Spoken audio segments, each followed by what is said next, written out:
I'm going to introduce an imaginary short journey that will lead us through the beauties of the ancient city of Tivoli. Tibur, as it was named by the Latins, can count on a history that dates back farther than the history of Rome. The city is located a few miles from Rome on an upland looking out onto the wide Roman plain. Since ancient times, this area has enjoyed favorable conditions for the birth and development of the city, both from a climatic and a geographical point of view, as well as large mineral resources.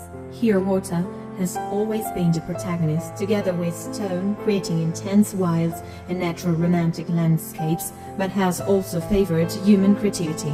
Its inhabitants recognize this place as the perfect location to host imposing and important buildings dating back to the 1st and 2nd century BC, like the two temples of the Acropolis, the so-called Temple of Sibyl Albonia and Temple of Vesta, the sanctuary of Hercules Victor, protector of the city, and many others. Tivoli became the favorite residence of the most distinguished representatives of Roman society. Numerous patrician families settled in the surrounding hills. The most eminent Latin poets owned a villa in Tivoli, among which Catullo, Orazio, Martiale, and Propertio. They celebrated the legendary origins, the amenity of the place, the mild climate, the fertility of the soil, and the extraordinary beauty of the landscape, accompanied by the water games of the River Aniene. Vacations in Tivoli gained even more notoriety when the Emperor Hadrian, the successor of Trajan, decided to build his own residence in this place. This is the largest and most sumptuous imperial villa ever owned by a Roman emperor. After the empire has reached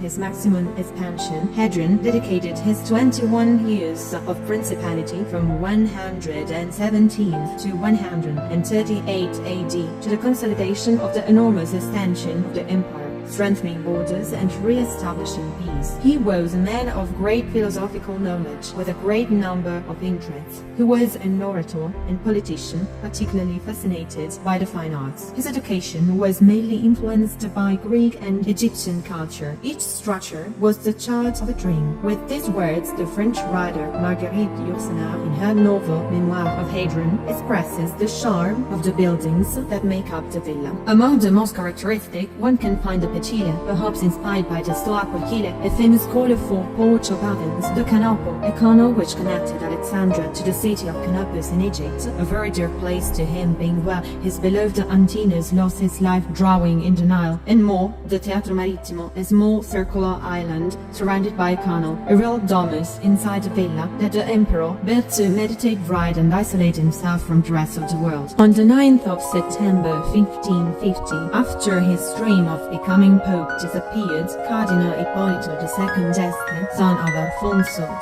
d'Este and Lucrezia Borgia, entered Tivoli as governor. In love with the city, he wasn't happy with the small Benedictine monastery of the Church of Santa Maria Maggiore and decided to build his imposing residence, enlarging the borders and thus creating the Renaissance Villa d'Este. The project was entrusted to his architect Pier Ligorio. The villa is a work of hydraulic and aesthetic relevance.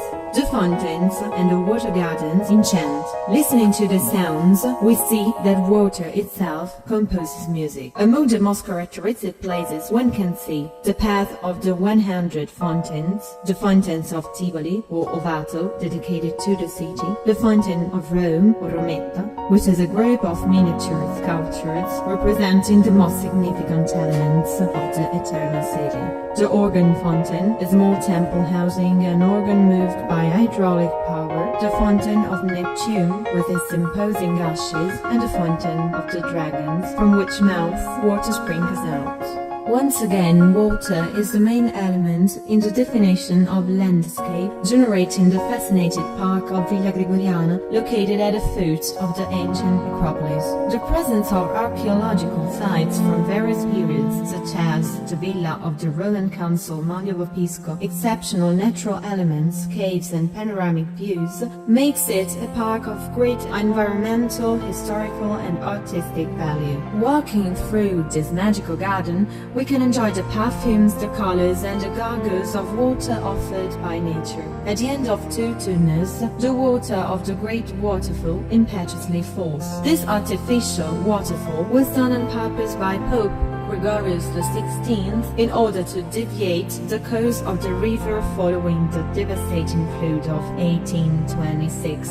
It is one of the most fascinating waterfalls in the world for the beauties that surround it. Thanks to the landscape recovery project operated by the Italian National Trust, the villa has been restored and now maintains its original beauty unchanged.